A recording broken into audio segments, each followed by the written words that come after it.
Hello दोस्तों, sociology classes में आप सबका स्वागत है। आज हम IGNOU MA sociology exam preparation strategy के बारे में बात करेंगे। किस तरीके से हम इग्नू एमए सोशियोलॉजी के एग्ज़ाम के लिए प्रिपेयर कर सकते हैं। ये जो आने वाले 10-15 मिनट है ये आप लोगों के लिए बहुत ज़्यादा हेल्पफुल होने वाले हैं। यहाँ पर जो भी मैं स्ट्रेटेजी बताऊँगा उसको अगर आप लोग फॉलो कर लोगे ना तो आपका एग्ज़ाम का जो टेंशन है ये बहुत हद तक कम हो जाएगी और आप एक सिस्टमेटिकली चीज़ों को समझ पाओगे और सिस्टमेटिकली आपका एग्ज़ाम का प्रिपरेशन होगा। और अगर आपके पास सिर्फ 10-15 दिन भी बचे हो फिर भी आप आसानी से एग्ज़ाम में पास कर जाओगे, लेकिन अच्छे मार्क के लिए थोड़ा ज़्यादा दिन पढ़ने की ज़रूरत पड़ती है। तो यहाँ पर हम हमारे इग्नू एमए सोशियोलॉजी का एग्ज़ाम प्रिपरेशन स्ट्रेटजी के बारे में बात करेंगे। यहाँ पर कुछ स्टेप्स है जिनको हमें फॉलो करना पड़ेगा, यानी कि शुरुआत से आखिर तक किस तरीके से हमारा प्रिपरेशन को आगे बढ़ाना होगा, ये हमें कुछ सिस्टमेटिकली आगे लेकर बढ़ना होगा। तो पहला जो हमारा स्टेप होगा वो होगा analyse exam pattern and date sheet. जो हमारा एग्जाम पैटर्न है वो किस तरीके से होता है, बहुत सारे स्टूडेंट्स को ये पता नहीं है कि कितने मार्क का क्वेश्चंस आते हैं। तो यहाँ पर हमें एग्जाम पैटर्न को देखना होगा और फिर डेट शीट को भी एनालाइज करना होगा। डेट शीट यानी कि जो हमारा एग्जाम का रूटीन होता है उसको देखकर प्रिपरेशन करना पड़ेगा, क्योंकि वहाँ पर बहुत सारे ऐसे सब्जेक्ट है जिसमें बहुत ज़्यादा गैप हमें मिलते हैं, उसको हमें बाद में रखकर भी आगे बढ़ सकते हैं। फिर हमें कुछ इंपॉर्टेंट टॉपिक्स देखने होंगे, यानी कि जो भी इग्नू का जो बुक है ये बहुत बड़ा बुक है, हम सारी चीज़ों को कवर नहीं कर सकते हैं और सारी चीज़ें इंपॉर्टेंट भी नहीं होते हैं। तो जो भी इंपॉर्टेंट टॉपिक्स है या फिर क्वेश्चंस है जो हमारे एग्जाम में आ सकते हैं उनको हमें लिस्ट आउट करना है और उन्हीं चीज़ों को हमें बार बार रिपीट करना है, उन्हीं चीज़ों को हमें पढ़ना है। तो आप ये जो इम्पोर्टेंट टॉपिक्स है वो आप कवर कर सकते हो मेरे यूट्यूब के प्लेलिस्ट से। मैंने यूट्यूब के प्लेलिस्ट जो है ये बुक के यूनिट वाइज नहीं कराए हैं, मैंने कराया है जो भी इम्पोर्टेंट टॉपिक्स आपके एग्जाम के लिए इम्पोर्टेंट है। यहाँ पर बहुत सारे क्लासेस आपको मिलेंगे, कोई 10 मिनट 20 मिनट का क्लास होगा, तो आप लोग वहाँ से सिर्फ आप अगर देखोगे भी तब भी आपको बहुत सारी चीज़ें पता चल जाएगी, क्योंकि मैंने एकदम इजीली सारी चीज़ों को समझाने की कोशिश की है।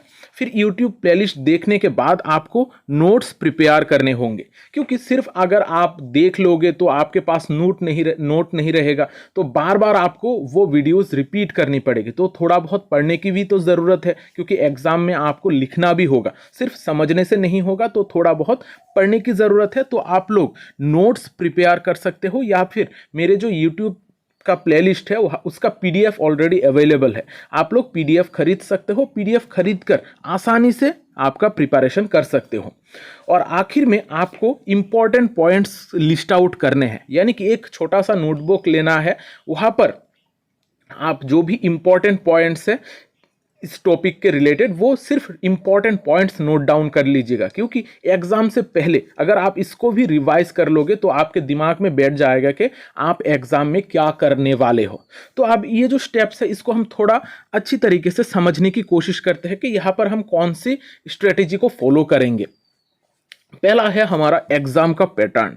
एग्जाम का पैटर्न इग्नू का जो एमए सोशियोलॉजी का एग्जाम का पैटर्न है वहाँ पर 20 मार्क्स का 5 क्वेश्चंस हमें आंसर करने पड़ते हैं। तो यहाँ पर हमें बहुत सारे ऑल्टरनेटिव मिलते हैं, 10 क्वेश्चंस में से हमें 5 क्वेश्चंस आंसर करने पड़ते हैं। तो यहाँ पर ईच सेक्शन से हमें कम से कम 2 क्वेश्चन आंसर करने ही पड़ेंगे। यहाँ पर 2 सेक्शन आप लोग देख सकते हो, एक सेक्शन से हमें 2 और दूसरे सेक्शन से हमें 3 क्वेश्चन आंसर करने पड़ेंगे। तो इस वजह से हमें कुछ टॉपिक्स ही अगर पढ़ने होंगे, कुछ टॉपिक्स कवर करने के वजह से भी हम ये सारे क्वेश्चंस आंसर कर सकते हैं। अगर आपका किस्मत अच्छी रही तो जो भी इंपॉर्टेंट टॉपिक्स दी गई है अगर आप 10-12 भी पढ़ लोगे तो वहाँ से एग्जाम में आने के चांसेस भी होते हैं।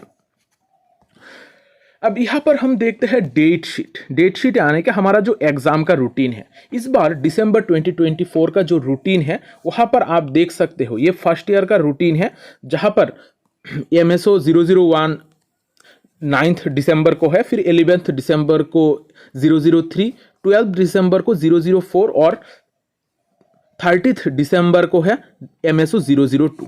तो यहाँ पर ये जो पैटर्न है एग्जाम का, रूटीन का पैटर्न है, ये भी हर साल लगभग सेम रहता है। यानी कि आपको 3 एग्जाम एक साथ देने होते हैं सीरियल वाइज, और एक एग्जाम रिसर्च मेथोडोलॉजीज का जो एग्जाम है ये बहुत बाद में होता है।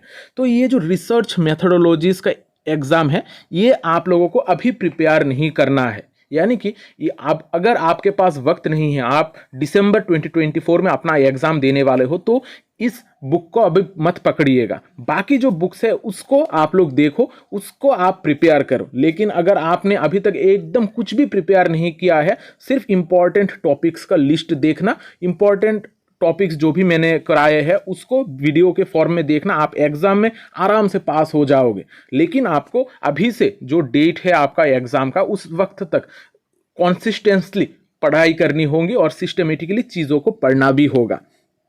तो यहाँ पर आपको एग्जाम के रूटीन के वाइज एग्जाम प्रिपेयर करना पड़ेगा। फिर हम देखते हैं सेकेंड ईयर का जो रूटीन है, इस बार का दिसंबर 2024 का जो एग्जाम का रूटीन है ये भी लगभग एक जैसा है। जहां पर 3 एग्जाम हमें एक साथ होते हैं, वहां पर ये तीनों के ऊपर आप लोग फोकस कर सकते हो। और उसके बाद आपका जो अर्बन सोशियोलॉजी है उसमें 10 दिन का गैप है, और फिर जो India MPS 003 India democracy and development वो है 8 जनवरी को। तो यहाँ पर आपको बहुत सारा गैप भी मिल रहा है। तो इसी के अकॉर्डिंग रूटीन को देखिए। अगर आपका MSOE 004 है या फिर MPS 003 है तो उसको अब मत पकड़िएगा, आपको बहुत सारा वक्त मिलेगा। जो बाकी के पहले वाले सब्जेक्ट है उनको आपको प्रिपरेशन करना पड़ेगा। तो इस वजह से भी मैं जब स्टूडेंट्स सब्जेक्ट सिलेक्ट करते हैं तब बोल देता हूं कि उनको 4 सब्जेक्ट चूज करने हैं, MSOE 001, 003, 004 और MPS 003। ये सब्जेक्ट आसान भी है और साथ ही साथ एग्जाम के वक्त यहाँ पर बहुत सारे वक्त भी मिल जाता है उनको एग्जाम के लिए। तो यहाँ पर इस चीज को थोड़ा ध्यान में रखिएगा। अब जब हम इग्नो की बुक की बात करते हैं, अगर हम यहाँ पर रूटीन को हमने एनालाइज कर लिया है, हमने देख लिया है कि हमारा एग्जाम का पैटर्न क्या है, लेकिन जब हम बुक्स खोलते हैं, इग्नो के बुक्स बहुत बड़े होते हैं। यहाँ पर डिस्क्रिप्टिव टाइप चीज़ें लिखी होती, सिर्फ पॉइंट वाइज आपको नहीं दी जाती है। यहाँ पर बहुत 2 बुक हर चीज़ का मिल जाएगा, 2 या फिर 3 बुक भी है, और बहुत सारे ब्लॉक्स है, इसके अंडर बहुत सारे यूनिट्स है। तो आप सारी चीज़ों को कवर नहीं कर सकते हो। तो इस वजह से इंपॉर्टेंट टॉपिक्स को चूज करना बहुत ज्यादा जरूरी है। इसको चूज करे बगैर आप एग्जाम के लिए अच्छी तरीके से प्रिपेयर नहीं कर सकते हो।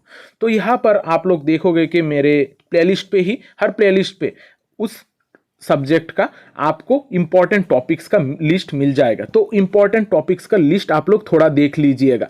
यहां पर आप लोग देखोगे कि बहुत सारे चीजें जो इंपॉर्टेंट है उनको मैंने ली है इंपॉर्टेंट टॉपिक्स में जो रिपीट हो रहे हैं। तो इसी वीडियोस को आप लोग बार बार रिपीट करके देख लो। जो लोग दिसंबर में एग्जाम दे रहे हैं उनके लिए सिर्फ ये इंपॉर्टेंट टॉपिक्स ही पढ़ना है, इसके बाहर कुछ भी आप लोग मत पढ़िएगा। अब आप लोगों के पास वक्त नहीं है। अगर आपने पहले से प्रिपरेशन करके रखी है तो कोई बात नहीं, लेकिन अभी तक अगर आपने प्रिपरेशन स्टार्ट ही सिर्फ किया है तो आप लोग सिर्फ इंपॉर्टेंट टॉपिक्स के ऊपर ही ध्यान दीजिएगा। अब यहाँ पर मेरे चैनल पे सारे प्लेलिस्ट अवेलेबल है। ये जो इंपॉर्टेंट टॉपिक्स है आप लोग मेरे प्लेलिस्ट सेक्शन से देख सकते हो। यूट्यूब का थोड़ा प्लेलिस्ट सेक्शन देखो, वहाँ पर फर्स्ट ईयर और सेकंड ईयर का लगभग सारे क्लासेस अवेलेबल है जो भी इंपॉर्टेंट आपके एग्जाम के लिए है। मैंने प्रीवियस ईयर के जो क्वेश्चन पेपर है और बुक को पढ़ा है, प्रीवियस ईयर के सारे क्वेश्चन पेपर को एनालाइज करके ये प्लेलिस्ट प्रिपेयर किया है, इंपॉर्टेंट टॉपिक्स का लिस्ट प्रिपेयर किया है। तो आप लोग थोड़ा बहुत मुझ पे भरोसा रख सकते हो, क्योंकि आप लोगों के लिए मैं बहुत सारे मेहनत भी कर रहा हूँ। तो यहाँ पर आप लोग प्लेलिस्ट सेक्शन चेक कर लीजिएगा, वहाँ पर आप लोगों को प्लेलिस्ट मिल जाएगा। और अब ये प्लेलिस्ट सिर्फ पढ़ने से तो नहीं होगा, प्लेलिस्ट आपको देखना होगा, साथ ही साथ नोट्स प्रिपेयर करने होंगे। लेकिन आपके पास ज़्यादातर जो इग्नो के स्टूडेंट्स हैं उनके पास नोट्स प्रिपेयर करने के वक्त नहीं होता है, और अभी सामने ही सिर्फ एग्जाम है, तो आप लोगों के पास ऐसे भी वक्त नहीं है। तो यहाँ पर आप लोग PDF खरीद सकते हो। IGNOU MS sociology first year और सेकेंड ईयर का बहुत सारे PDFs अवेलेबल है। फर्स्ट ईयर का सारे अवेलेबल है और सेकेंड ईयर का 4 सब्जेक्ट का PDF अवेलेबल है। तो आप लोग PDF खरीद कर आसानी से आपका प्रिपरेशन को बूस्ट कर सकते हो। और इसका जो भी लिंक है, प्लेलिस्ट का लिंक हो या फिर PDF खरीदने का लिंक हो, सारे आपको नीचे डिस्क्रिप्शन बॉक्स पे मिल जाएगा, थोड़ा डिस्क्रिप्शन चेक कर लीजिएगा, वहाँ पर आपको सारी चीज़ें अवेलेबल मिलेगी। और यहाँ पर जब हम हमारे प्रिपरेशन के आखिरी स्टेज पे आएंगे, यानी कि प्लेलिस्ट भी हमने देख ली है, हमने नोट्स भी पढ़ ली है, अब हमें रेपिडली रिवाइज करना पड़ेगा, यानी कि हमें कुछ इंपॉर्टेंट पॉइंट्स को हमारे नोटबुक पे लिखनी होगी, या फिर यहाँ पर पीडीएफ फॉर्म में भी आप लोगों को प्लेलिस्ट सेक्शन पे मिल जाएगी रैपिड रिवीजन का। तो वहाँ पर रैपिड रिवीजन में सिर्फ इंपॉर्टेंट पॉइंट्स आपको देखने होंगे। जैसे यहाँ पर MSO 004 का कुछ टॉपिक्स मैंने उठाए हैं कि मेजर अप्रोचेस क्या है, सोशल स्ट्रक्चर ऑफ विलेज क्या है, सिर्फ इंपॉर्टेंट पॉइंट्स आपको नोट डाउन करने होंगे, क्योंकि आप लास्ट मिनट पे सारी चीज़ें नहीं पढ़ सकते हो। आपने वीडियो देख ली है, वो आपके दिमाग में सेट है, आपने नोट्स पढ़ ली है, वो भी आपको पता है, लेकिन आप जब एग्जाम में लिखोगे तो आपको इंपॉर्टेंट पॉइंट्स याद रखे जाने होंगे, इस पॉइंट के अकॉर्डिंग आपको आंसर लिखनी होंगे। तो इंपॉर्टेंट पॉइंट्स जो है ये बहुत इंपॉर्टेंट है। इंपॉर्टेंट पॉइंट्स के लिस्ट को जरा भी नजरअंदाज मत कीजिएगा, इनको एग्जाम से पहले जरूर याद कर लीजिएगा। आपको ये सारी चीजें याद करनी होंगी, जो भी इंपॉर्टेंट पॉइंट्स है उनको जरूर याद करनी होगी। तो इंपॉर्टेंट पॉइंट्स का जो लिस्ट है वो आपको प्लेलिस्ट पे भी मिल जाएगा, और साथ ही साथ अगर आपने पीडीएफ खरीदी है या फिर खरीद रहे हो, वहाँ पर भी आपको ये सारे रिपीट रिवीजन का जो क्लासेस है वो भी मिल जाएंगे कि किस तरीके से हम लास्ट मिनट पे प्रिपेयर कर सकते हैं। तो आज का ये सेशन आशा करता हूँ आप लोगों के लिए बहुत हेल्पफुल रही होगी। आप लोग अगर ये सारी चीज़ें फॉलो करते हो तो आपको एग्जाम में कोई दिक्कत नहीं होगी। अगर फिर भी कोई प्रॉब्लम है, आप लोग मुझे कमेंट सेक्शन पे बोल सकते हो, या फिर आप लोग डायरेक्टली मुझसे टेलीग्राम पे कांटेक्ट कर सकते हो। टेलीग्राम पे कोई भी दिक्कत हो आप लोग मुझे टेलीग्राम पे पूछिएगा, मैं ज़रूर कोशिश करूँगा आपको आपका प्रॉब्लम को सॉल्व करने के लिए। आज का सेशन मैं यहाँ पर ही ख़त्म करता हूँ। अगर ये क्लास आप लोगों को हेल्पफुल लगी है तो ये इस वीडियो को ज़रूर लाइक कर दीजिएगा और अपने दोस्तों में शेयर कर दीजिएगा, क्योंकि शेयरिंग इज़ केयरिंग। जब आप अपने दोस्तों के साथ चीज़ें शेयर करते हो तभी उनको पता चलता है कि आप उनके लिए केयर करते हो। तो मिलते हैं अगले सेशन में, तब तक अच्छे रहिए, स्वस्थ रहिए और लोगों में प्यार बांटते रहिए। जय हिंद।